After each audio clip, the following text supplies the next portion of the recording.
So body paragraphs in our papers should have three core elements: a claim, a context, and an extended discussion of details coupled with interpretations that explain how those details connect to what you say in the claim about the tension. So you can see that the claim is the first sentence. In this paragraph, the context comes after that. In some paragraphs, the context comes later in the paragraph. And then the details and interpretation make up the bulk of the paragraph. And you can see that they go on for quite a ways. A long, detailed, thoughtful discussion. So let's look at each element in a little more detail. Your claim should begin by identifying the artifact, creator of the artifact, and date. And you can see the sample has all those things. Your claim should also use both terms of your tension. In this case, the tension is racial equality, hierarchy and racial equality.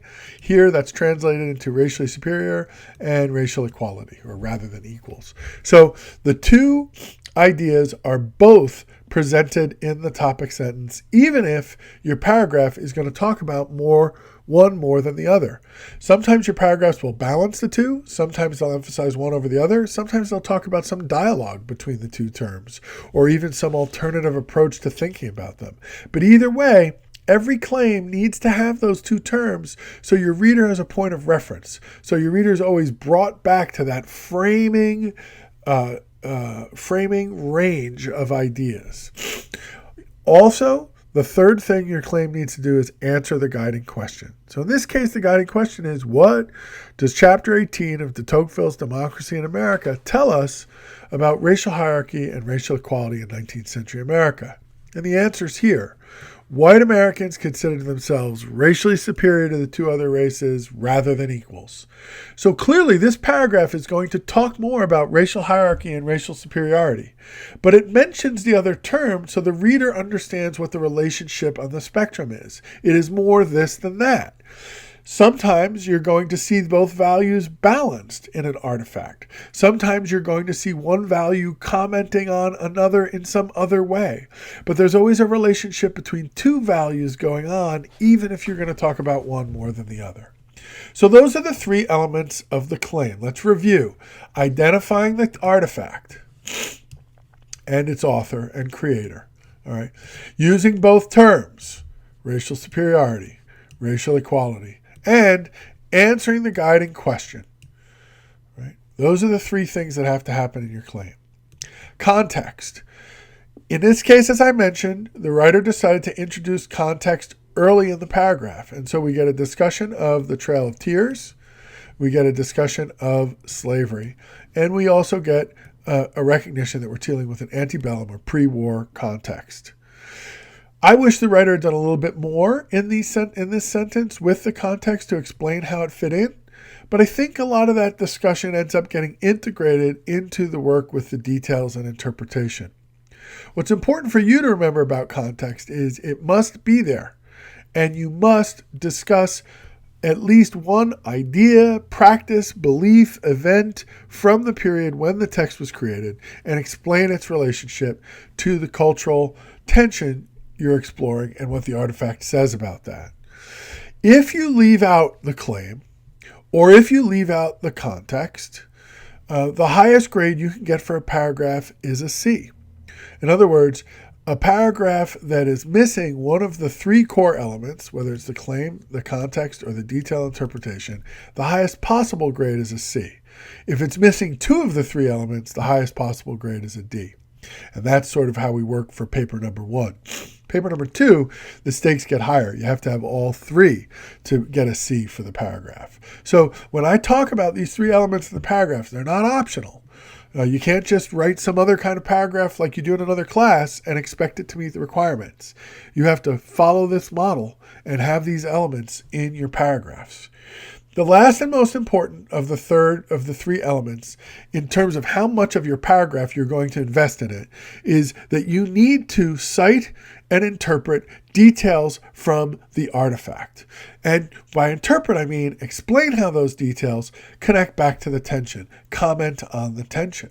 So I thought it would be helpful for us to look at a paragraph that analyzed a written text. I think we've gotten pretty good at looking at images and film scenes and picking out things from those. But sometimes it's a little harder to do when you're analyzing words, just a paragraph or some sentences from a document, say Mark Twain's Roughing It, or the Native American narratives that we've been reading. So I wanted to show you how when you write about an artifact that is a written text, you are going to take short blurbs, very short quotes from the text and from the artifact and integrate them into your paragraph. And you can see that in this paragraph, I've put into bold the places where the writer took words from the original artifact and integrated them into her own analysis. And you can see that she picks out words because they comment on her tension. The first bold quotes comment on racial hierarchy. The other quotes comment on racial hierarchy as well, and also hint at de Tocqueville's view of this racial hierarchy, which is negative. In other words, the evidence that this paragraph uses to support its claim about the meaning of the artifact is the specific words from the text. And you pull out those pieces of evidence and you interpret and explain them for your audience. A good example is right here in this top sentence. De Tocqueville points out that the whites were, quote, superior in intelligence, in power, and in enjoyment, end quote. Now, the writer could have stopped there, but we would have been left not knowing why that quote is in the paragraph, not knowing what the relationship between the quote and the tension is, until the writer adds, solidifying how whites were held at a superior social level, not only because they were more powerful, but also because they were more educated and they were able to enjoy more things in life simply because of their light skin tone. Notice that there's a detailed explanation here of what this quote says about the tension between racial hierarchy and racial equality. In particular, that it supports, endorses, honors, cultivates, documents racial hierarchy in America. The same thing happens with the other examples of quotes that are incorporated into this paragraph. The quotes are presented and interpreted. Presented and interpreted. And this paragraph is full of explanation and interpretation. And that's why, despite some weakness in terms of cultural context, I still think this is an A paragraph because it has a great claim, it has a decent cultural context, and it has brilliant and detailed interpretation. Those are the three elements you want to cultivate in your paragraphs. Don't worry if this is hard for you. It's supposed to be. It's the first time you're doing it. Keep using the rubric. Keep coming back to the sample essay. Keep coming back to this video. And keep an eye out for more video lectures that walk you through strategies to help you develop paragraphs about artifacts and interpret what they say about cultural tensions in America. See you in Blackboard.